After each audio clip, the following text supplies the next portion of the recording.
एक ऐसा प्लांट जो 100 ईयर्स से भी ज़्यादा जी सकता है। एंड ये और कोई नहीं, एक इंडोर प्लांट है जिसका नाम है क्रिसमस कैक्टस।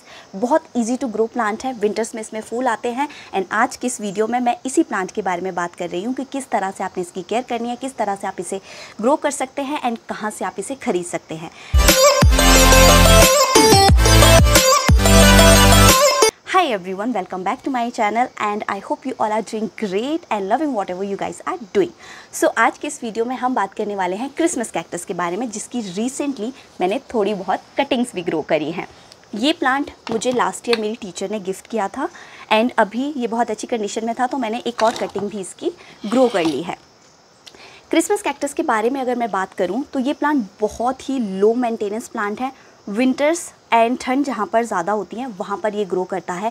अब क्योंकि मैंने कहा कि इसका नाम है क्रिसमस कैक्टस, अब कैक्टस भी ना दो तरह के होते हैं, एक जो रेगिस्तान में उगते हैं, सैंड में उगते हैं, एक जो ठंड वाले इलाके में उगते हैं। ये विंटर फ्लावर है, विंटर्स में ही इसमें फ्लावरिंग होती है, उसके अलावा किसी और सीज़न में इसमें फ्लावरिंग नहीं होती। लेकिन इसकी जो स्ट्रक्चर है वो इतना खूबसूरत लगता है कि अगर इसमें फ्लावरिंग नहीं भी है तो भी ये आपके घर की शोभा में चार चांद लगा देता है। अब इसकी ग्रोथ के बारे में अगर मैं बात करूं, किस तरह से आपने इसको ग्रो करना है, तो सबसे पहले आएगा कि सॉइल मिक्सचर कैसा है। अब क्योंकि ये कैक्टस की ही वैरायटी है तो इसकी जो सॉइल है वो वेल ड्रेन होनी चाहिए। तो जब भी आप इसका सॉइल मिक्सचर बनाएंगे तो 40% कंस्ट्रक्शन सैंड, रिवर सैंड कोई नहीं लेगा। कंस्ट्रक्शन सैंड लेंगे, उसमें 20% आप खाद, गोबर की खाद, कोई सी भी खाद मिलवा लीजिए जो भी आपके पास अवेलेबल है। उसके अलावा इसमें आएगी गार्डन सॉइल।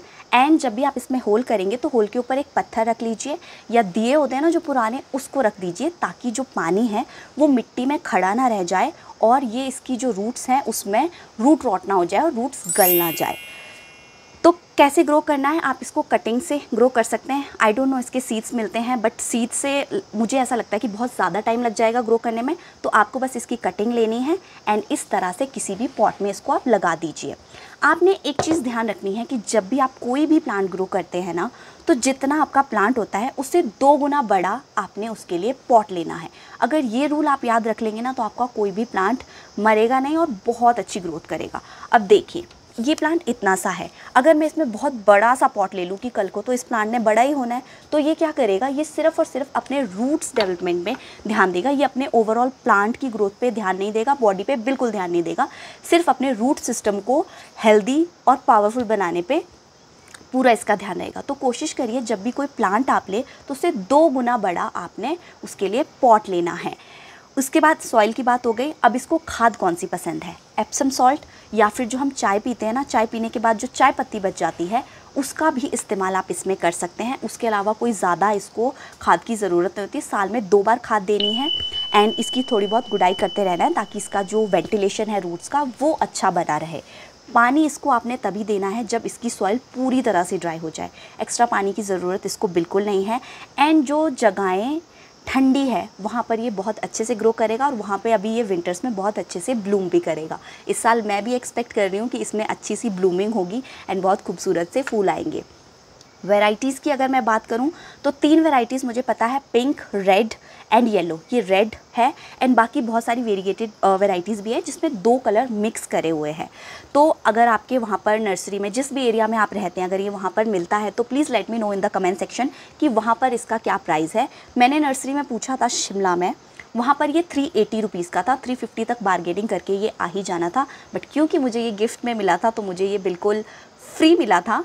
तो आप मुझे बताइएगा कि आपके एरिया में ये कितने प्राइस में आपको मिल रहा है। अभी मैंने इसकी कटिंग्स लगाई हैं जो कि मैंने एक क्ले पॉट में लगाई है, यानी कि मिट्टी के गमले में। अब मैं देखूंगी कि इन दोनों का ग्रोथ रेट कैसा है, कि प्लास्टिक में अच्छे से ग्रो कर रहा है या क्ले पॉट में अच्छे से ग्रो कर रहा है। तो पॉट्स अगर मैं आपसे कहूँ तो कोशिश करिए कि प्लास्टिक या क्ले पॉट्स में ही लगाइए। सिरेमिक पॉट में इसको बिल्कुल ना लगाइए क्योंकि सिरेमिक पॉट में रूट्स को अच्छे से वेंटिलेशन नहीं मिल पाता, प्लांट अच्छे से ग्रोथ नहीं पकड़ पाता एंड प्लांट का जितना अच्छा रूट सिस्टम होगा उतनी ही उसकी बॉडी की ग्रोथ होगी। इसके अलावा अगर मैं कुछ भूल गई हूँ तो let me know in the comment section. I guess मैंने इस प्लांट के बारे में सब कुछ ही कवर कर लिया है। अगर फिर भी कुछ छूट गया हो तो let me know in the comment section. See you in my next video. Till then stay safe, stay healthy.